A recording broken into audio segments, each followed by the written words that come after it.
Hello everyone, আসসালামু আলাইকুম। Welcome back to my channel. আপনারা সবাই কেমন আছেন? আশা করি যে যেখানে আছেন সবাই অনেক অনেক ভালো আছেন এবং সুস্থ আছেন। আমি আলহামদুলিল্লাহ ভালো আছি। আজকে আপনাদের সাথে খুবই মজাদার 3টি রেসিপি শেয়ার করব। আর ডিম বেগুনের এই অসম্ভব রেসিপি একবার বানালে কিন্তু বারবারই খেতে ইচ্ছে করবে। তাই লাইক দিয়ে সম্পূর্ণ ভিডিওটির সাথেই থাকবেন। সাথে আছে খুবই মজাদার লাউ রান্না ডিম দিয়ে আর টাটকা লাল শাক ভাজি। কথা না বাড়িয়ে চলে যাচ্ছি মূল রেসিপিতে। এখানে লাল শাকগুলো অফ ক্যামেরায় ভালো করে কেটে ধুয়ে পরিষ্কার করে নিয়েছি আর যা যা উপকরণ লাগবে সবগুলোই কেটে নিয়েছি।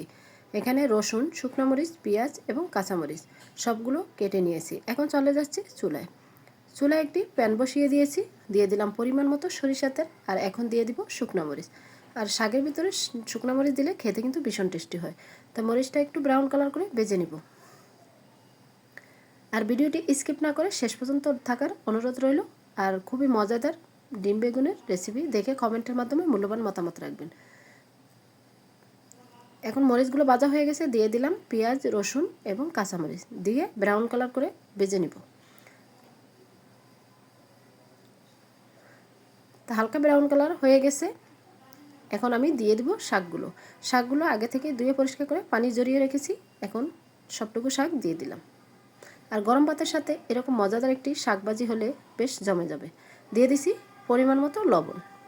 লবণ দিয়ে হালকা করে নেড়ে ছেড়ে দিচ্ছি। এখন ঢাকনা দিয়ে আমি ওয়েট করব 5 মিনিটের মতো। 5 মিনিট পর ঢাকনা তুলে আবারও নেড়ে ছেড়ে নেব।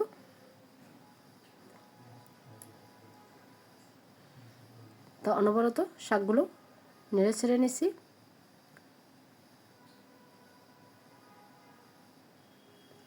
এখন আবারও ঢাকনা দিয়ে রেখে দিব 2 থেকে 3 মিনিটের মতো। 3 মিনিট পর ঢাকনা তুলে এখন শাকগুলো ভালো করে নেড়ে ছেড়ে নামিয়ে নেব। এখন চুলা বাড়িয়ে শাকটা একটু ভালো করে নেড়ে ছেড়ে নিব, যাতে পানি না থাকে। শাকের ভিতরে পানি থাকলে খেতে একদমই ভালো লাগে না, তার জন্য চুলা বাড়িয়ে নেড়ে ছেড়ে নিচ্ছি। শাক ভাজা আমার কমপ্লিট হয়ে গেছে।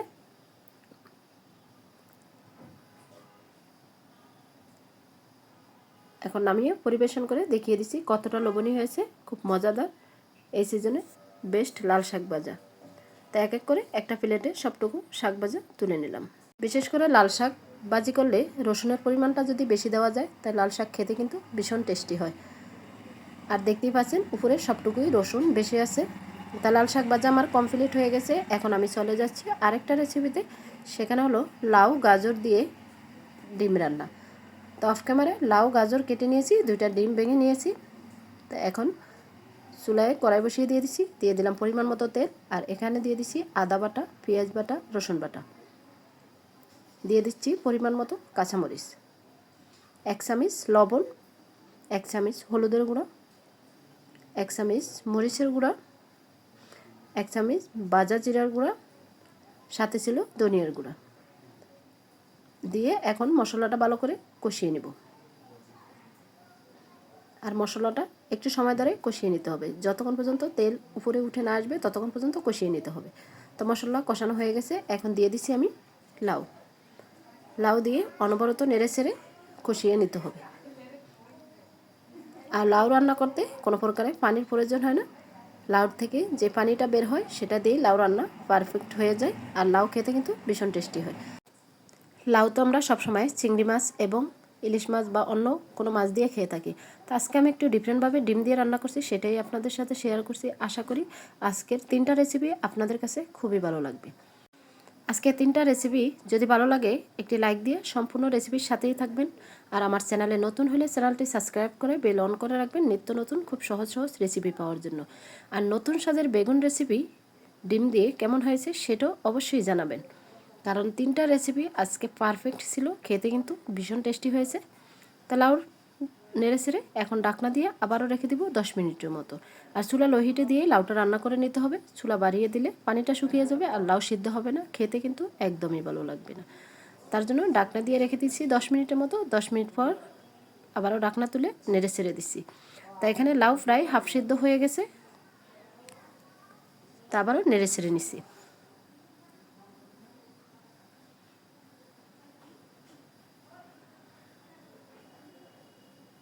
বন্ধুরা এই সিজনে একবার হলো ডিম দিয়ে বেগুনের রেসিপিটা ট্রাই করবেন, খেতে যে ভীষণ টেস্টি, না খেলে বিশ্বাসই করতে পারবেন না। ভিডিওটা স্কিপ করে দেখলে ডিম বেগুনের নতুন স্বাদের রেসিপি দেখতে পাবেন না, তাই স্কিপ না করে রেসিপির সাথে থাকার অনুরোধ রইল। তা লাউ রান্না আমার কমপ্লিট হয়ে গেছে, লাউ পুরোপুরি সিদ্ধ হয়ে গেছে। এখানে আমার ভিডিওর এক অংশ স্কিপ হয়ে গেছে। এখানে আমি ডিমগুলো বেজে লাউর ভিতরে দিয়ে দিচ্ছি এবং নামিয়েও নিছি, তাই পরিবেশন করে দেখিয়ে দিছি কতটা লোভনীয় হয়েছে ডিম দিয়ে লাউ রান্নার রেসিপি। তা এখন চলে যাব আমি খুবই মজাদার একটি রেসিপির সাথে। এখানে বেগুন এবং ডিম দিয়ে, সাথে থাকলে অবশ্যই বুঝতে পারবেন আর দেখেই জিভে জল চলে আসবে, এতটাই টেস্টি আর এতটাই মজার। তো এখন চুলায় কড়াই বসিয়ে দিয়েছি, দিয়ে দিলাম পরিমাণ মতো সরিষা তেল, দিয়ে দিলাম স্বাদ মতো লবণ এবং কালারের জন্য হলুদের গুঁড়া। এখন দিয়ে দিব আমি বেগুনগুলো অফ ক্যামেরায় কেটে ধুয়ে পানি জড়িয়ে রেখেছি। এখন বেগুনগুলো আমি হালকা করে ভেজে নিব, একদম পুরোপুরি ভাজার কোনো প্রয়োজন নেই, হালকা করে ভেজে নিলেই হয়ে যাবে। তো অনবরত নেড়ে ছেড়ে হালকা করে ভেজে নিছি, আর কালার চলে আসছে, আপনারা দেখেই বুঝতে পারছেন। আর শেষ পর্যন্ত দেখার জন্য সবাইকে অসংখ্য ধন্যবাদ, সবার জন্য অনেক অনেক দোয়া এবং ভালোবাসা রইল। তো এখন আমার বেগুনগুলো ভাজা হয়ে গেছে, এখন আমি তুলে নেব। একটা প্লেটে এক এক করে সবটুকু বেগুনই তুলে নিচ্ছি।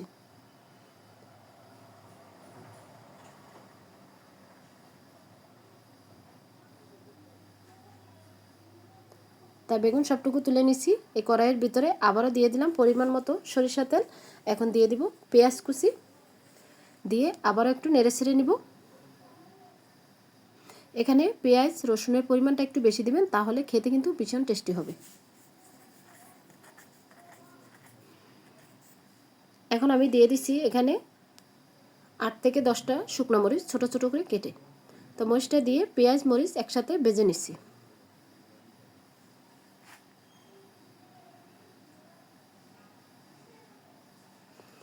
একদম পুরোপুরি ভাজার এখন দরকার নেই, হালকা করে ভেজে নিলেই হবে। এখন অ্যাড করে দিব আমি রসুন কুচি। এখানে আমি বড় সাইজের 3টা রসুন নিয়েছি, রসুনগুলো ছোট ছোট করে কেটে নিয়েছি।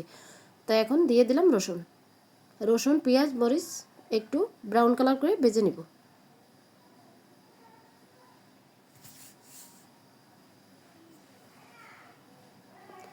তা হালকা ব্রাউন কালার হয়ে গেছে। ডিম বেগুনের এই নতুন ধরনের রেসিপিটা বানানোর জন্য বেশি কোনো মশলার প্রয়োজন হয় না, ডিম আর বেগুন থাকলে বানিয়ে ফেলতে পারেন ঝটপট এই রেসিপিটা। এখন দিয়ে দিচ্ছি পরিমাণ মতো কাঁচামরিচ। এখানে কাঁচামরিচ ছিল 10 থেকে 12টা। তা কাঁচামরিচগুলো একটু ছোট ছোট করে কেটে নিয়েছি আর সামান্য হলুদের গুঁড়া দিয়ে দিচ্ছি। এখন আমি অ্যাড করে দিব ডিম। তা ডিমটা দিয়ে হালকা করে একটু নেড়ে ছেড়ে নিব।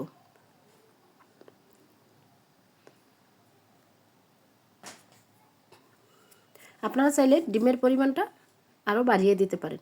এখানে যেহেতু আমি একটি বেগুন নিয়েছি তাই ডিম একটি দিয়েছি। এখন পেঁয়াজের সাথে ডিমটা ভালো করে নেড়ে ছেড়ে নিয়েছি, আর এখন অ্যাড করে দিব ভেজে রাখা বেগুনগুলো অ্যাড করে দিয়ে এখন নেড়ে ছেড়ে নিব। আর চুলা একদম লো হিটে রাখতে হবে, দিয়ে একটু সময় ধরে নেড়ে ছেড়ে নিতে হবে। আর দেখতেই পাচ্ছেন আমি ডাকনা দিয়ে কিছুক্ষণ রেখে দিয়েছি, ডাকনা দেওয়ার পর একটু সামান্য পানি বের হয়েছে। এই পানিতেই পুরোপুরি বেগুনটা সিদ্ধ হয়ে যাবে আর রান্নাটাও কমপ্লিট হয়ে যাবে।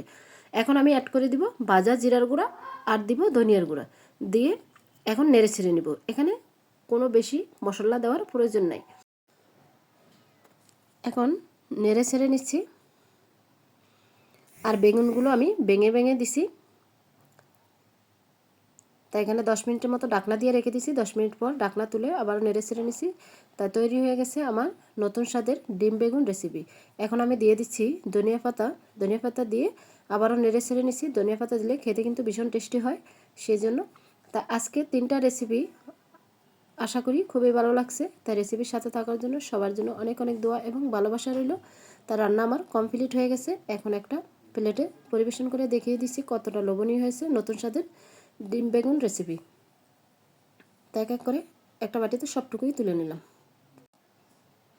তো আজকের মতো এখানেই বিদায় নিচ্ছি, আবারও দেখা হবে নেক্সট কোনো রেসিপির সাথে। ততক্ষণে আপনারা সবাই ভালো থাকবেন, সুস্থ থাকবেন, নিজের খেয়াল রাখবেন, পরিবারের খেয়াল রাখবেন। সবাই সবার জন্য দোয়া করবেন। আসসালামু আলাইকুম রহমতুল্লাহ। আল্লাহ হাফিজ।